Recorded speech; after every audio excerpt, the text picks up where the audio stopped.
E aí é interessante, Josias, porque pegando até o teu título hoje, né? Você falando sobre o sonho da anistia que está tornando um pesadelo para Eduardo Bolsonaro. Esse é mais um pesadelo, né, para Eduardo Bolsonaro, se a gente for ver esse acordo, ele está demorando a sair.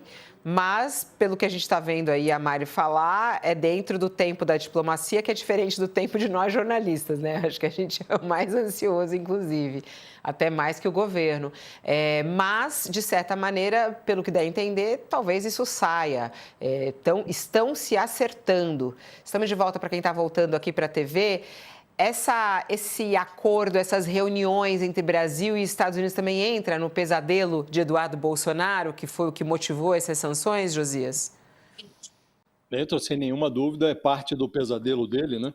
E ele agora que está virando réu no Supremo, e foi para os Estados Unidos com o propósito de obter sanções contra o país, contra autoridades brasileiras, para tentar arrancar do Congresso a anistia e do Supremo Tribunal Federal o arquivamento, a absolvição, qualquer coisa que significasse a impunidade do seu pai e dos seus cúmplices mais graduados. Não conseguiu nada disso e agora ele assiste, quero supor que com alguma dose de desalento, a aproximação do governo Trump com a gestão Lula.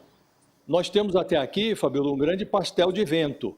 Não se produziu nada objetivamente, mas é de se presumir que haverá um acordo. Não porque o Lula tenha despertado a química do Trump, mas porque interessa hoje ao Trump fazer algum tipo de acordo com todos os países que fornecem aos Estados Unidos, que vendem para os Estados Unidos, produtos que são essenciais para os americanos, são valorizados pelo americano e que hoje estão muito mais caros nos Estados Unidos por conta do tarifaço do Trump. Então, o Trump está amargando derrotas eleitorais, está amargando um descenso, um declínio da sua popularidade. Então, interessa a ele firmar acordos. Ele próprio disse nesta semana que vai arrefecer a tarifa em relação ao café. É um dos principais produtos que o Brasil exporta para os Estados Unidos. Então, algum tipo de acordo, em algum momento, deve ser estabelecido. Isso, para o Eduardo Bolsonaro, é uma tragédia, porque ele se jactava, se vangloriava de ser o único interlocutor do Brasil junto à administração Trump.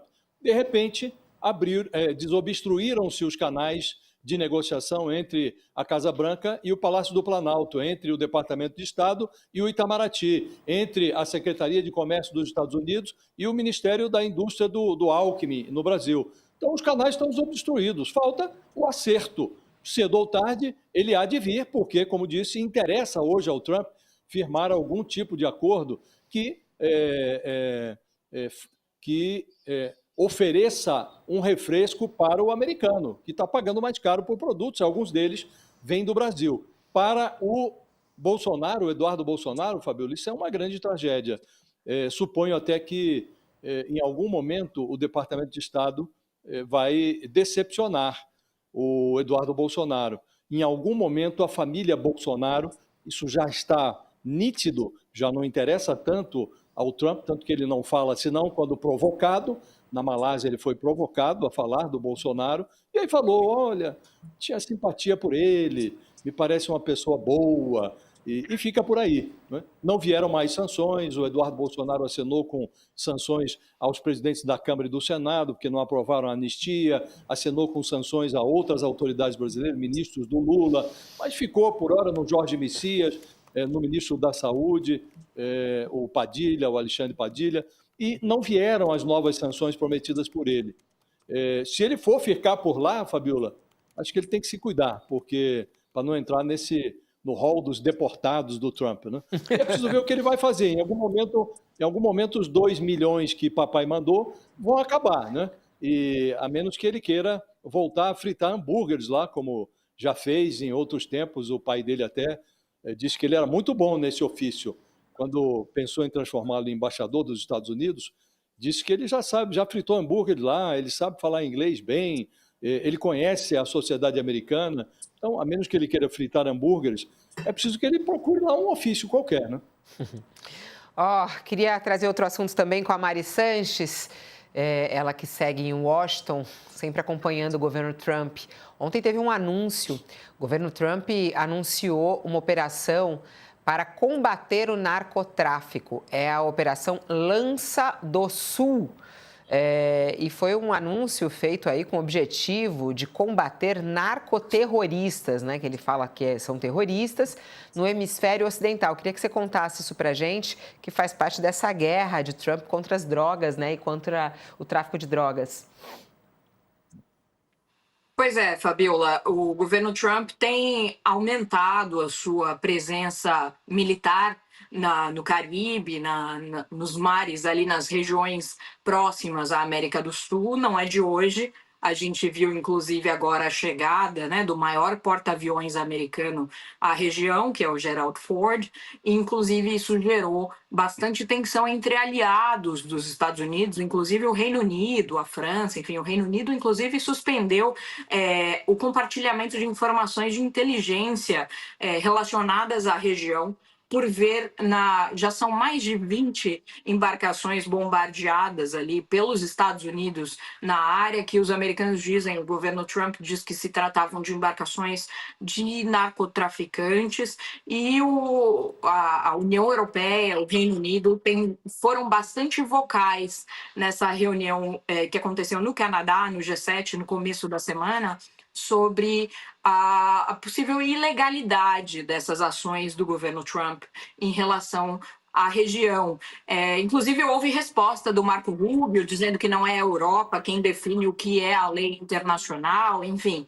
E agora a gente vê o anúncio aí do Pete Hegseth, que é o secretário da guerra do Trump, o chefe do Pentágono, que anunciou uma operação para a área de uma maneira bastante lacônica, né?